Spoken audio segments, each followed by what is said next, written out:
Thank you po, Mamang Guard. Nasa-receive ko na yung binigay nyo. Yon, magandang araw mga kabayan. Ngayong araw na, magpe-prepare tayo ng ipapadeliver ko sa driver ko.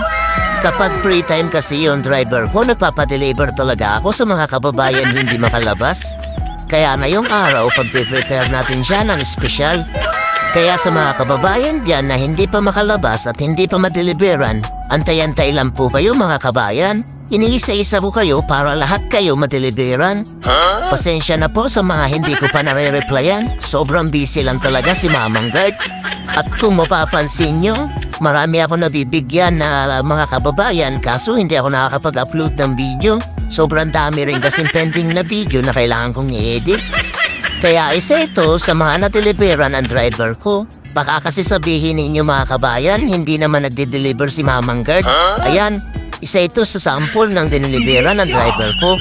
Yung ibang mga video hindi ko pa na-upload, hindi ko kasi na-i-edit kaya sobrang busy lang talaga. Priority ko kasi makapagbigay sa ating mga kababayan, di baling hindi ko ma-upload yung ibang mga video. Sana all. Kaya kung napanood mo tong video ko kabayan, pakishare naman para makatulong tayo sa iba pang mga kababayan natin na hindi ko pa nabibigyan ng free food. Maraming salamat, syukran!